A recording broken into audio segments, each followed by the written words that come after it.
Nate, they're a dangerous side, Colorado Rapids, from set pieces, whether you've got 11 men or whether you've got 10 men. Unfortunately, Sporting had 10 tonight for the large majority of the game. And that red card, as you've said, Nate, it changed the game. It completely changed the complexity of the game, and it was always going to be tough for Sporting. Ross, you said you wanted to see more of Campagna. Look at this. Let's credit Ceballos. A wonderful kick-out, fast kick-out, great flick on from Campagna, and then he follows it up as well. He's laid in by Vivar, and what a glorious finish from Campagna. Both you guys have talked about balls into the box. The fact of the matter is that SKC couldn't stop the ball getting into the box. There was no ability to stop the cross. There was no pressure on the wide men. Pabon had an absolute field day. If you can't deal with the ball into the box, then you have to get pressure on the ball. You have to prevent the ball into the box. You said it as well, Caelan, as well. I've never seen SKC succumbing to 3v3s, at times 4-on-3, and it really was, I think Matt used the word humiliation, and it was at times, it was humiliating. I've never seen SKC perform like that. This is a majestic goal from Olmo. He arrives late into the box. It's a side-footed, left-footed finish. Nothing the goalkeeper De Wolf can do about that in the Belgian goal. It's a finish of pure quality. You mentioned Neil, he's a graduate of La Masia. There's a reason he left La Masia and left Barcelona. He went to seek first-team football. 5 years at Dinamo Zagreb. He's got a lot of minutes there, a lot more experience playing in Croatia, and it certainly showed there. In terms of soccer, what can Sporting Kansas City fans expect from you? I've watched a lot of you at Derby, and previously when you've been playing for Scotland a few games, up in playing for Dundee United. I see a quick, direct winger. What else is there? What more can Sporting Kansas City expect, and the fans in general? Yeah, I feel that as, you know, two of my main attributes. You played, I think, 23 league games this season, obviously half the season.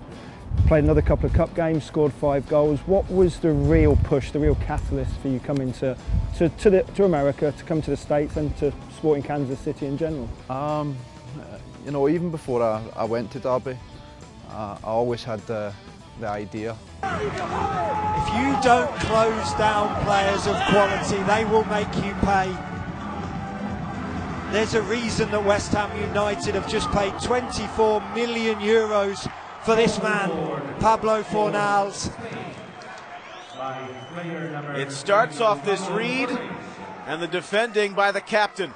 Ceballos lays the ball off into the feet of Fornals. Look at them backpedaling. The number 2, the number 3, Cause and Fornal. Nobody closes him down. It's a terrific finish. Nothing De Wolf can do about it this time. He's 18 yards out, Fornals, before anyone deems to close him down. That's dreadful defending from Belgium. Now, if you're Sporting Kansas City, you come home, you've got a game this weekend on Sunday against Cincinnati. How do you get ready for this next match? How do you manage the squad if you're Peter Vermees? Well, it's a real cliche, but you concentrate on the league, don't you? You have to. This tie is dead and buried. There's no two ways about it. For me, the best thing to do is get that starting 11, get them regenerated, get them back to Kansas City, and then play them in the next game. I think all of our assumptions was if it had been a half-decent result for SKC, then we'd have probably seen a weakened side against FC Cincinnati on Sunday. Really dreadful defending from Castillo. Here he has to take care of the ball. He doesn't. The ball falls through to Zuniga, and a cool, calm and collected finish. Shown a bit too much of the near post by Ceballos. The Ecuadorian goalkeeper Zuniga doesn't mind about that. It's a really clinical finish. Having been crowned back in 2015, they now lift their 8th of the 18 editions as an under-19 tournament. They are the undisputed kings of Europe, dethroning their neighbours Portugal by 2-0 in Armenia. It has been a solid performance from the Spanish. I don't think any more than that. I don't think they've needed to move through the gears. I think Portugal were poor on the night. I think the occasion got the better of them. You can see how disappointed these Portuguese players are. Sometimes you can handle it when you perform well and you get beaten by a better side. I don't think they performed to the best of their abilities. It was a tough night for a Portuguese. but quality came to the fore. Heel on the left-hand side for Spain, Torres who got the brace on the right-hand side.